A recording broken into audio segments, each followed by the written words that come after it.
বিবি আমার বিবি আমার মডার্ন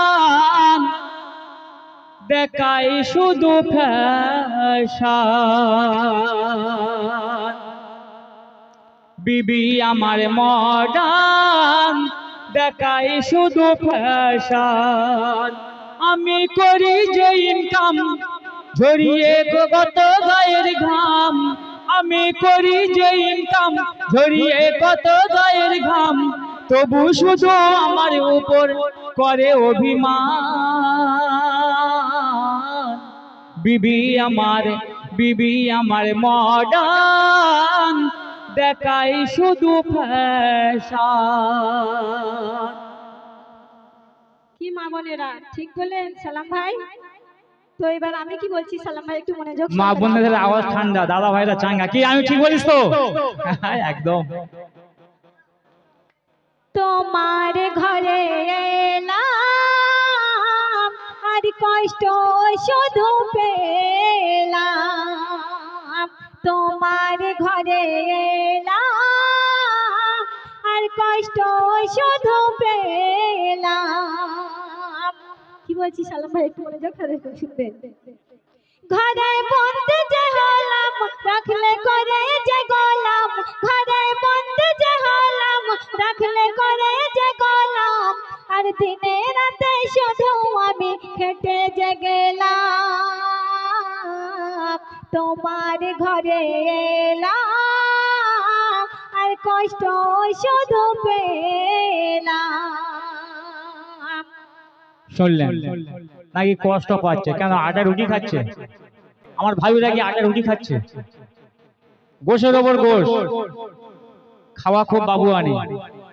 আর সানারা বলছে তোমার ঘরে এলাম কষ্ট শুধু পেলাম। মিথ্যা কথা না, এই মিছে কথা একদম। তো দেখো, খেটে আসছি কলকাতা থেকে, জ্বলে পড়ে ট্রেনের কি ভিড়।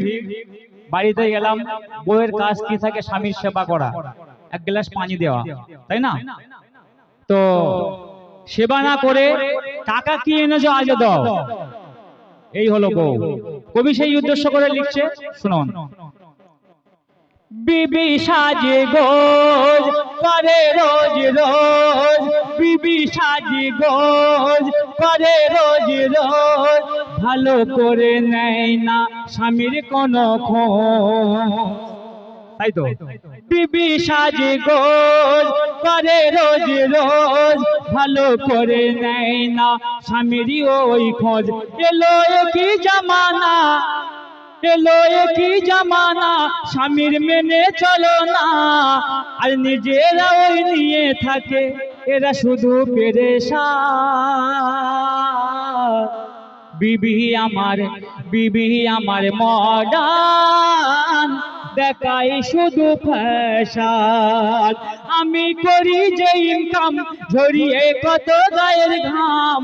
আমি করি যে ইনকাম ঝরিয়ে কত গায়ের ঘাম, আর তবু শুধু আমার উপর করে অভিমান। বিবি আমার মডার্ন দেখাই শুধু ফ্যাশন। কি মা বোনেরা ঠিক বললো সালাম ভাই? আমরা যদি না বাড়িতে কাজ করি, তাহলে ওনার সংসারটা যদি না করি, তাহলে উনি বুঝবে কি করে যে আমরা সেজে গুজে ঘুরে বেড়াই? তাহলে আমাদের সংসারটা করে কে? তাই কবি ছন্দের মাধ্যমে কি বলছে মনোযোগ সহকারে শুনবেন। তোমার বাড়িতে যখন এসেছি, নিজের থেকে বেশি তোমার সংসার করেছি। তোমার বাড়িতে যখন এসেছি, নিজের থেকে বেশি তোমার সংসার সাজিয়েছি। কত কষ্ট করেছি সংসার গড়ে তুলেছি, কত কষ্ট করেছি সংসার গড়ে তুলেছি। এত কষ্ট করে তোমার কাছে নেই যে কোনো দাম। তোমার ঘরে এলাম আর কষ্ট শুধু পেলাম। তোমার ঘরে এলাম আর কষ্ট শুধু পেলাম। আচ্ছা, সেই একই কথা, সংসার গড়ে তুলেছি, তাহলে আমরা খাটছি কাদের জন্য? বউ ছেলে বলে খাবে নাকি? এদের জন্য তো খাটা, মা বাপ বউ ছেলে বলে এরাই খাবে। তো আমরা কত কষ্টের মধ্যে কাজ করছি, যারা জোগাড়ের কাজ করে কি কষ্টের মধ্যে কাজ হচ্ছে, আর বউরা রান্না করছে ফ্যান চালিয়ে, মাথায় হাওয়া, কত সুখে রান্না করছে দেখো, ফ্যান চালিয়ে। তাহলে ট্রেনের ভিড়ে কি চাপাচাপি, কি কষ্ট, বাসের মধ্যে সে কি কষ্ট করে আসছি, এগুলো বউদের মনে থাকে না, আমার স্বামী কি কষ্ট করে ইনকাম করে আনছে। তো সেই উদ্দেশ্য করে কবি শেষ কথায় তুলে ধরছে, শুনুন। তুমি খেটেছো বাড়ির ভিতরে, তুমি খেটেছো বাড়ির ভিতরে, আর আমি খেটেছি শুধু দিল্লি বোম্বাই রে। তুমি খেটেছো বাড়ির ভিতরে, আর আমি খেটেছি দিল্লি বোম্বাই রে। তুমি পাকার হাওয়াতে, আমি রাস্তাঘাটেতে, তুমি পাকার হাওয়াতে, আমি রাস্তাঘাটেতে, আর ট্রেনে বাসে লোকের ভিড়ে বেরিয়ে যেত যা। বিবি আমার মডার্ন, দেখাই শুধু ফ্যাশন। আমি করি যে ইনকাম, ঝরিয়ে কত গায়ের ঘাম, তবু শুধু আমার ওপর করে অভিমান। বিবি আমার মডার্ন, দেখাই শুধু ফ্যাশন। ছেলে যখন হয়েছে তখন তো কাজ তো করতেই হবে, বাইরেও যেতে হবে, ঠিক আছে? এখানে জোগাড়ের কাজ করবো ঘরে ঘরে, তো বাইরে যাব না, কি গো? তাই কবি ছন্দের মাধ্যমে আরো কি লিখছে শুনবেন।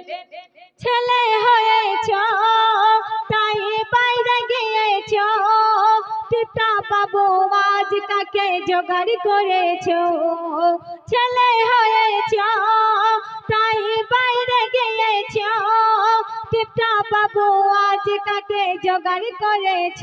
যারা খাটতে পারে না তাদের দুঃখ ঘটে না, যারা খাটতে পারে না তাদের দুঃখ যাবে না। টিপটা পাবো বলে কুড়ে হলে শুধু যে বদনাম, তোমার ঘরে এলাম আর কষ্ট শুধু পেলাম। ঘরে বন্দি যে হলাম, রাখলে করে যে গলাম, ঘরে বন্দি যে হলাম, রাখলে করে যে গলাম। আর দিনে রাতে শুধু আমি খেটে যে গেলাম, তোমার ঘরে এলাম আর কষ্ট শুধু পেলাম।